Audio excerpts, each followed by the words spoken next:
Hey guys, Thane here. It took us a while to get healed up, even with the medical tech at HQ, but we're back in action until further notice.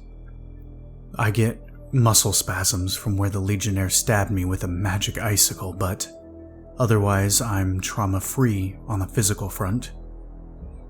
We all went under the knife in a bid to replicate some of the Traveler's cybernetics, and our bones are now reinforced with a titanium foam, so every breach squad will be a lot more difficult to kill. No nanotech brains just yet, but our cerebrospinal fluid was replaced with a sort of gel that better cushions the brain from impacts, kinda like how a woodpecker's tongue is wrapped around its own, as the surgeon put it.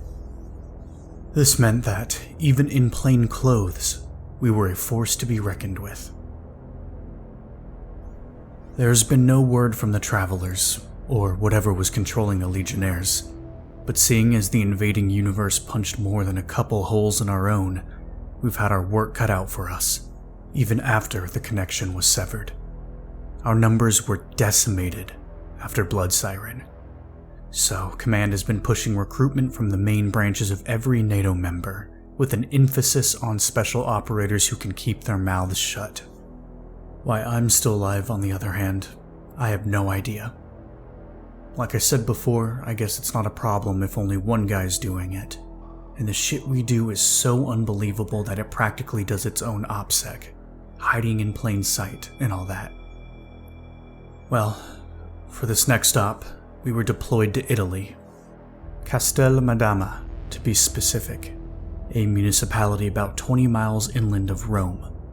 It was being used to house an underground fighting ring that pitted random dopes that wouldn't be missed against the kind of monsters we were vaporizing on a daily basis. It was attracting some heavy hitters on the world stage, and got a little too popular for its own good. It wasn't long before the brass got wind. Only thing is, this would normally be a low priority case for us, given the comparative threat level, but an informant gave us a hint that got everyone real interested. The arena staff were used to small game, stuff that could tear a man to shreds for the pleasure of the audience, but would buckle under gunfire or electrified restraints. Apparently they got brave and picked something else up, something that was a lot more deadly than they were equipped to deal with. But it didn't go on a rampage and waste everybody like you'd expect. Instead, it willingly decided to stay there. It liked it, so long as the bodies kept flowing. Going off the description, Command thought it was a bona fide Legionnaire, so we were being dropped in to interrogate it as best we could and kill anything that got in our way. The shutdown of the arena was not a priority, and we were to enlist the staff if they were in any way amicable, given that these things actively wanted to assimilate our universe and turn it into meat moss. Command was not thrilled about the prospect of any remaining on Earth. So they were hoping to figure out where the thing's controller went. Nuclear arsenal on standby. We flew in from an outpost on the coast of Croatia, packed into a UH-60M with all our gear from Blood Siren. It was myself, Jeffries, Barry, Tanner, and Sprite. The others had their railguns, but I got to keep my electrical cannon. The boys in R&D even made some improvements, installing a desperately needed safety and making it accumulate a passive charge, so all I had to do was pull the trigger every 5 seconds and a small army would cease to exist. We hovered near some farmland east of the town and rappelled down into the cover of the trees, Sprite drifting overhead. Barry got us oriented with his gear, and the bird flew off, leaving us to it. It's underground, just past the highway. We can get in outside the cemetery. Peachy. Lead the way, said Jeffries.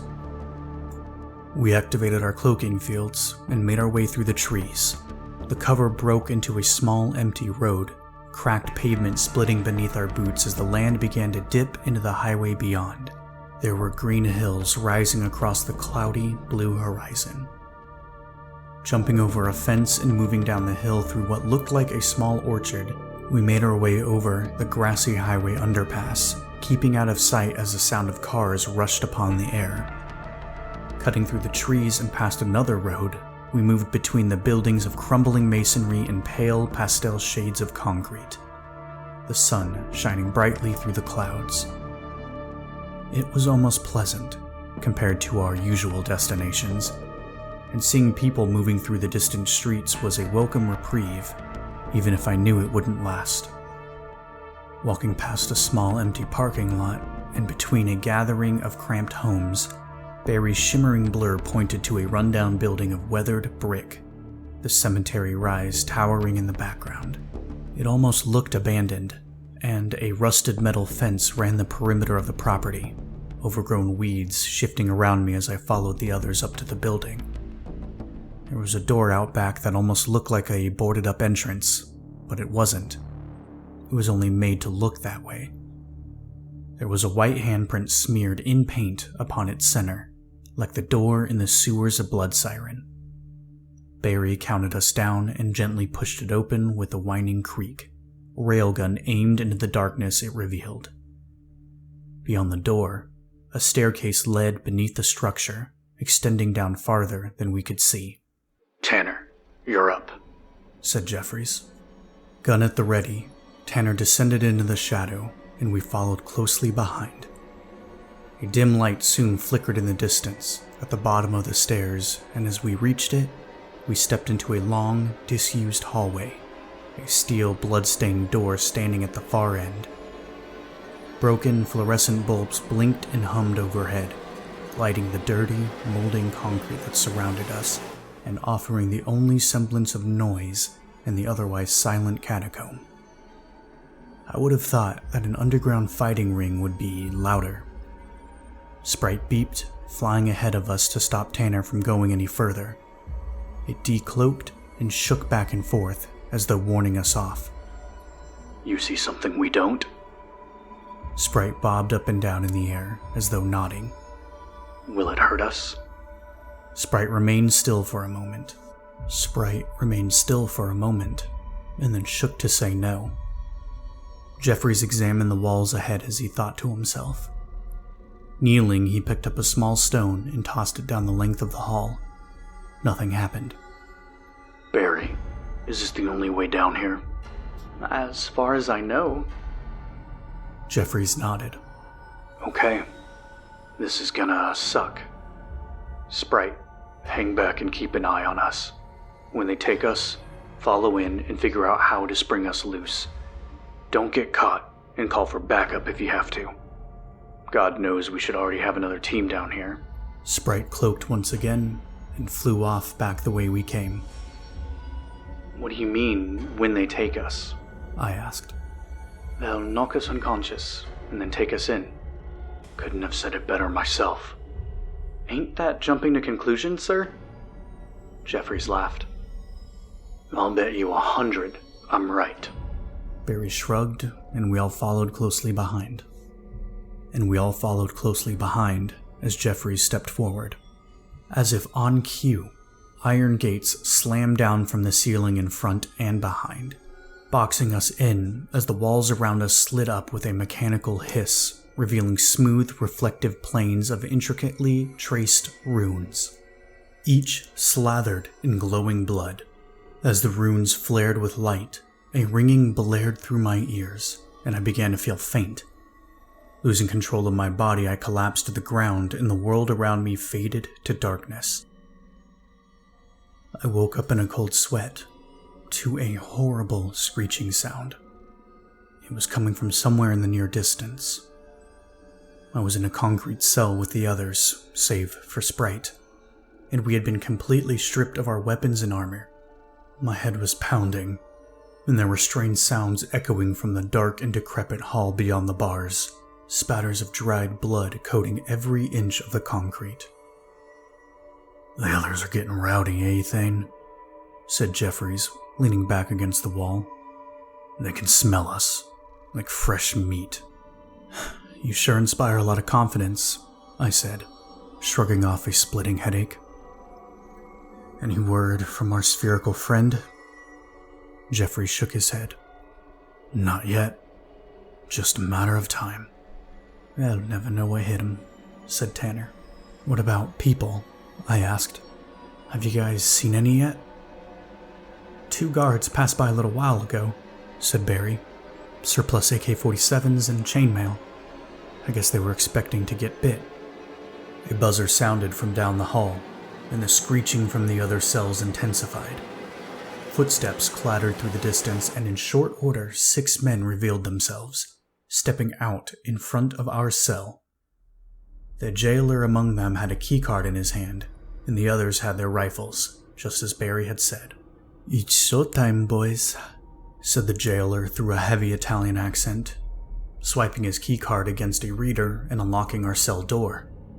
"Don't do anything stupid." The men with the guns backed up like a firing squad, keeping their weapons trained on us as the jailer beckoned us to follow. "Single file," he said. We followed behind him, passing by the cells of chained and tentacled abominations that thrashed and snapped at our side. Near the end of the hall, a spatter of saliva smacked against me from a hissing, skinless cat, its tail replaced by 3 scorpion-like stingers as its massive claws raked against the concrete and struggled in its restraints. "Oh, don't worry, boys. The Manticore is not for you. You've got something special coming your way. You had some real interesting hardware coming in here. Best to mark the occasion, eh?" He glanced back with a wink and a smile, and led us up a set of stairs, the armed contingent keeping a healthy distance at our rear as the sound of distant cheering grew upon the air. At the top of the steps, we emerged within a large metallic chamber, a plague of rust creeping across the walls and into the 2 elevators that stood at opposing ends of the room.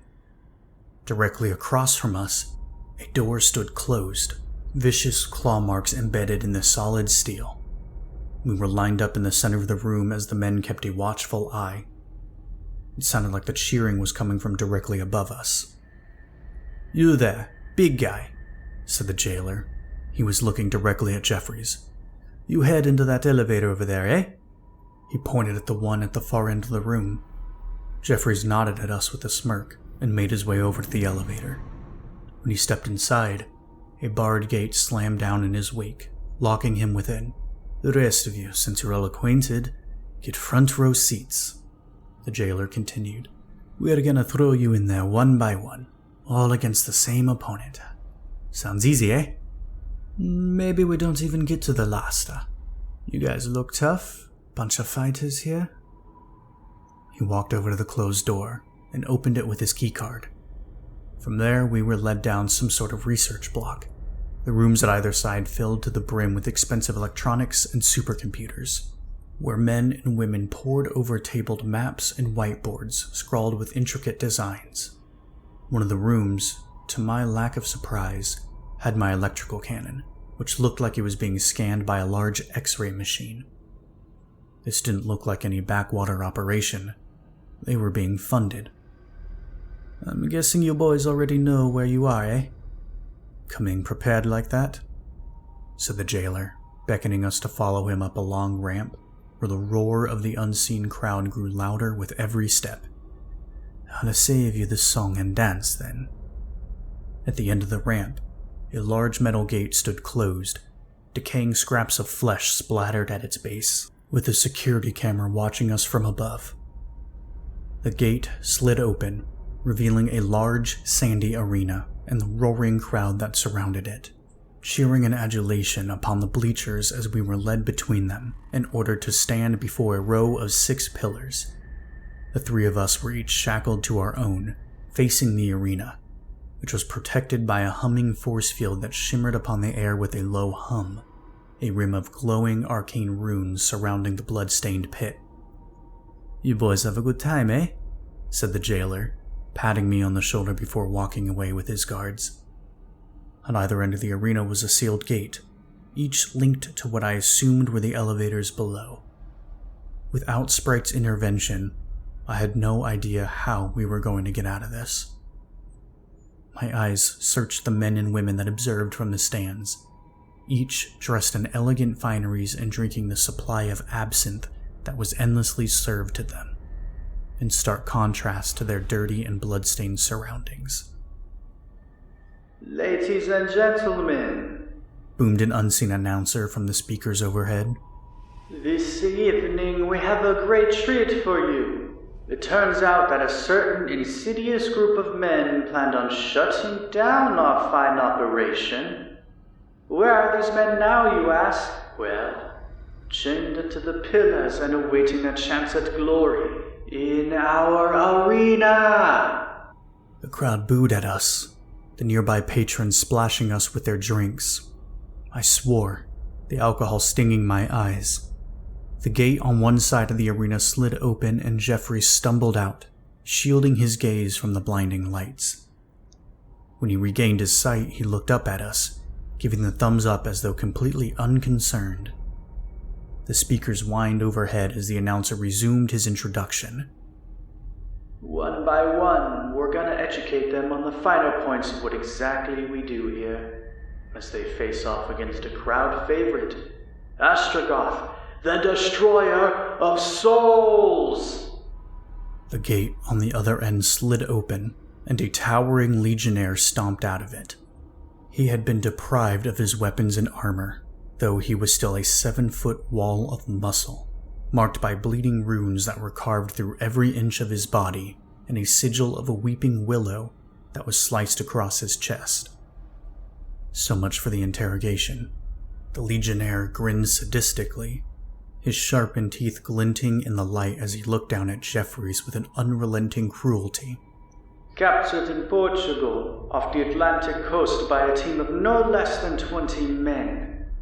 Astrogoth was a force to be reckoned with, but he has cast aside the call of the sea to slaughter and kill for your entertainment. Let the battle begin."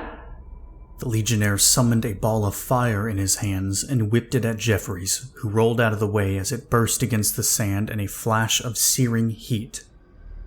Jeffries deftly rose to his feet, and the legionnaire charged toward him, his thundering footfalls thumping upon the sand as he recoiled and readied a mighty blow. Just as he swung, Jeffries ducked and rolled between the legionnaire's legs, coming up behind him and kicking him hard in the back of the knee. The legionnaire buckled off balance, enough for Jeffries to roundhouse him in the back of the head, his shin cracking against the Titan's skull. Growling in annoyance, the legionnaire turned just as Jeffries was about to throw a spinning back kick to his stomach. The legionnaire caught his foot and ripped Jeffries off the ground, swinging him overhead before hurling him across the arena like a rag doll. Jeffries slammed against the metal walls, collapsing to the ground as the crowd roared around him. "What in the bloody hell is he doing?" muttered Tanner. "He should wait it out." Jeffries crawled to his feet, grinning through the blood in his teeth while the legionnaire slowly advanced toward him and threw a hard blow at his head. Jeffries ducked under the legionnaire's fist and angled out of the way when the Titan swung again, barely missing as Jeffries circled out behind him with a smile. "What's wrong?" asked Jeffries, raising his arms in his best come-at-me gesture. "You can't hit me?" The legionnaire laughed as he advanced forward. "You think death is the worst that can happen to you? You will be my plaything, meat, and I will instruct you well in the true definition of suffering." The legionnaire charged forward and swung with all his might. Jeffries rolled under the blow, the Titan's bloodied fist sailing overhead as Jeffries came back up and jabbed at the legionnaire's face before throwing a hard cross to his jaw. Yet the attack seemed to have little effect. The legionnaire smacked him, knocking him to the ground before stepping forward in a bid to crush him. The legionnaire brought his foot down with a thundering stomp just as Jeffries rolled out of the way and rose to his feet, spitting a mouthful of blood to the sand. "Oh, I know perfectly well how bad things can get. I just don't give a shit." With a snarl of rage, the legionnaire whipped a ball of fire at him, and Jeffries ducked as it sailed overhead, detonating against the walls of the arena in a booming explosion. "So, what are you doing at the ocean, huh? You don't look like the sailing type." The legionnaire smirked. "You expect me to stand before you and spout some villain's exposition? I have been tempered by a pain so exquisite that it is indistinguishable from the most lurid of pleasures. You will get nothing from me but death.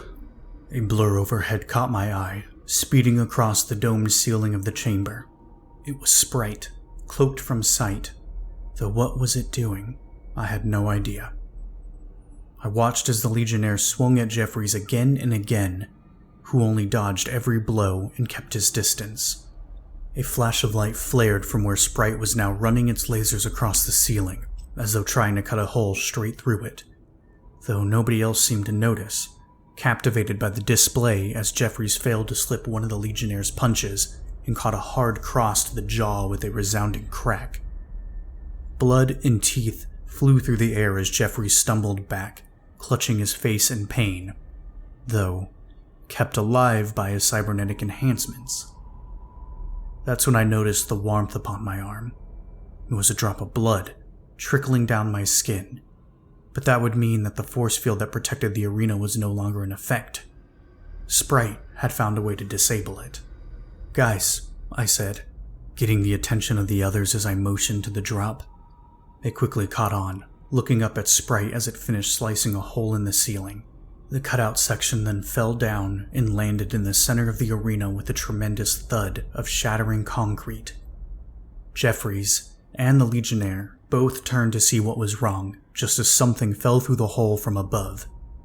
It landed in the sand and immediately slithered toward Jeffries like a snake, though I had no idea what I was looking at. Its surface was like a clattering machine of scintillating light and writhing metal. Jeffries backed up, unsure of what to do, just as the machine snapped onto him and scaled his body in the blink of an eye, binding itself to his limbs. Jeffries, however, was not harmed. He stumbled back in confusion, looking down at the bizarre powered exoskeleton that now traced across his body. It was the technology of the Travelers, far beyond anything Breach had ever been capable of producing. That's when Sprite opened fire on the audience, raking its lasers through the crowds in streaks of fire and explosive death, blood and ashes splattering across the bleachers as the guards opened fire upon the cloaked drone, though to no avail, as their shots collided with its crackling force field. Sprite turned to them and vaporized them all in a blast of laser fire. Down below, the Legionnaire charged toward Jeffries, who effortlessly slipped his punch and rammed his fist in the Titan's gut. The Legionnaire buckled over in pain just as Jeffries hooked him across the jaw, dislocating it in a splatter of blood and teeth. Looking down at his new armor in amazement, Jeffries backed away with a smile. "Welcome to Earth, motherfucker," he said, throwing a hard kick to the Legionnaire's head and instantly caving in his skull with a deafening crack. The Titan's body fell to the sand, and Jeffries stumbled forward like he was suddenly being controlled by the armor that enveloped him. He placed his hand on the Legionnaire's fractured skull, his armor emitting a low drone as it presumably scanned the contents of the man's brain. Then it ceased, and Jeffries was allowed to control once again. Shrugging it off, Jeffries effortlessly leapt up onto the platform that held us and started to pry our shackles apart. "I guess that takes care of the interrogation," he said. He was missing half his teeth from where he'd been hit. "Where in the fuck did that thing come from?" asked Barry. Jeffries shrugged, too overjoyed to care. The gate behind us that led to the research block slid open, revealing two men that immediately opened fire on us. A bullet grazed my shoulder, and I took cover behind my pillar, gritting my teeth in pain as the shot sparked against the metal. But Jeffries only advanced towards them, raising his hand and projecting a bolt of lightning from his armor that instantly incinerated one of the men. The remaining guard fired his rifle at Jeffries, but the bullets only sparked against a crackling force field.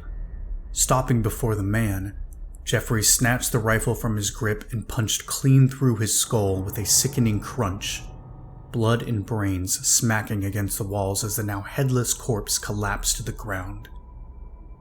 "Well shit, now I'm jealous," I said, Sprite drifting in overhead as it disabled its cloaking field. Jeffries patted it, and it beeped in alleged satisfaction. I glanced back at the arena, where hundreds of mutilated bodies burned in the crackling flames. "Well, let's go get our guns back," said Jeffries. "Then, we can all have some fun." We followed Jeffries through the open gate as he cleared a path of destruction and carnage through every guard contingent that advanced against him, effortlessly vaporizing them one by one with powerful arcs of lightning that chained from one man to the next, the windows of the research block shattering to pieces as the cascade of fiery explosions rippled down the hall. Reaching the room that held our guns, Jeffries ripped the metal door off its hinges and tossed it aside. We filed into the room, the electrified bodies of several researchers slumped against the blood-stained electronics. The others retrieved their railguns from the tables, and I removed my electrical cannon from the X-ray machine. It was a struggle to hold without my exoskeleton, but through the haze of adrenaline I barely even noticed. "I'm not firing this thing without my armor," said Tanner, looking down at his railgun. "I respect the continued existence of my shoulder, never mind my eardrums." "Just take it with you," said Jeffries. "Anyone see my comms gear?" asked Barry. I looked around, though saw nothing, shaking my head with the others. "Hold on then," he said, taking his seat at one of the computers and bringing up a bash prompt. "I need to contact HQ," he said, typing on the keys. "Huh. This belonged to the Prometheus Mandate." "What were they doing here?" asked Jeffries. "Well, I don't know. Their records are all gone. Somebody cleared everything out. The logs say it was a remote connection, though. If it wasn't another Prometheus outpost, somebody must have had a back door in the network." "And how's that evac coming?" "I just sent the message," Barry said, tapping his foot impatiently. Just outside, Sprite sliced a fleeing researcher in two with its lasers, blood splattering against the shattered glass and molding concrete. "There," Barry continued. "ETA 5 minutes. We need to get topside." Barry closed the connection and we followed Jeffries out into the hall. Striding through the destruction, we left the research block and arrived back in the chamber beneath the arena, where the Manticore from earlier was tearing apart a contingent of guards. Casting the body of one aside, the last man fired upon it with his rifle, the feline abomination snarling as it slowly cornered him, and then jabbed at him with one of its tails, impaling him through the stomach. The Manticore lifted the guard into the air, and with a horrible sucking sound, the tail pulsated and drank the internal organs from the man until he was completely hollow. Casting the withered corpse aside, the Manticore turned towards us with a hissing growl. It jabbed a tail at Jeffries, who snatched it out of the air so fast that even he was surprised, ripping it from the creature's body with its tremendous strength before stepping forward. Wrestling its thrashing form to the ground, he stomped on its head with a loud crunch, killing it instantly. "I really hope I get to keep this," said Jeffries, grinning wildly as he led the way into the prison block. Downstairs, the hall was filled with thrashing, tentacled abominations, all feasting upon the corpses of the guards. Someone had opened all the cells, giving the nightmares free reign of the complex. "Barry, did you do this?" "No," said Barry, shaking his head. "Thane, you do the honors," said Jeffries. I nodded, kneeling down as I braced the electrical cannon against my shoulder. Just as the creatures began to take notice of us, I pulled the trigger, and the weapon kicked back with a thundering boom, loosing a shockwave that ripped down the entire length of the hall in an explosive surge of vaporizing gore. Rising to my feet, I looked down the corridor with a demented grin, the ceiling and walls dripping with blood and smoking flesh. My ears were ringing and my shoulder felt like it was on fire, but I didn't even care. Jeffries continued forward, and we followed close behind, making our way past a security checkpoint where an undulating mass of black, oily tendrils slathered its tongues through the intestines of the dead jailer, drinking his blood with a ravenous hunger. Jeffries fired a bolt of lightning at it, and it loosed a piercing scream that cut through my mind and bled my ears, shifting and thrashing as it smeared its necrotic blood across the monitor banks and finally collapsed in a smoking heap. Continuing up an old staircase marked by the same flickering, half-shattered bulbs that we saw on our way in, we arrived at a heavy steel door, opening it to reveal the hall that we first came through. "Sprite, is it safe going out through here?" asked Jeffries. Sprite drifted ahead and then beeped, bobbing up and down in the air as if to say yes. Jeffries patted the drone and advanced forward, leading the way back outside without incident. I breathed in the fresh air as the night sky met my eyes, happy to be back on the surface. Jeffries swore when he saw his new exoskeleton ripped away from him and shot up into the sky faster than my eyes could follow, disappearing into the clouds above. "Good while it lasted," said Tanner, Jeffries frowning in disappointment. A short moment later, and we began to hear the sound of helicopter blades chopping upon the air. We looked up and saw the UH-60M fly down from the sky and hover just above us. The gunner tossed a rope down, and we quickly climbed up, piling into the helicopter, and getting out of there as quick as we could before too many locals started to wonder. The injuries from that op were comparatively minimal, and I'm thankful for that. Jeffries needed a neck brace and some dental work, but apparently all his teeth were already implants from being knocked out sometime in the past, so it was basically another day at the office for him. We don't know where his exoskeleton came from, apart from strongly suspecting that the travelers were still monitoring our universe. Sprite, though, was sent an encrypted transmission that nobody at HQ had been able to crack, and we assume that it was directed to cut the hole in the arena ceiling. But what information is really out there, and what's being deliberately kept from us, is still a mystery. A few days later, while Barry and I were having a beer, he told me that he and some others were doing network maintenance back at HQ, and they found out that the entire comm system had been bugged, meaning that whoever did so would have full knowledge of any active operations, as well as any still in the pipe, and Barry insisted that it wasn't there when he had checked it in the past. The weird part is that as soon as he brought it up to anyone in charge, he was immediately dismissed with some bullshit excuse that kept changing every time he asked. We're thinking that Breach is in contact with the travelers, whether they want to be or not. But for anything more than that, we just don't know. The cleanup crew did a full sweep of the arena after we left, but any guards that might have survived our escape had been eaten by the creatures that were released down there, and there was nothing on file that clarified the involvement of the Prometheus Mandate. Barry's current theory as to what went down was that the travelers heard people talking about a Legionnaire on comms, so they sent their exoskeleton to gather information from its brain, probably the exact information that we were looking for. But we did get something out of it. The announcer mentioned the Atlantic Ocean, and while that doesn't exactly narrow it down, it at least gives us a place to look.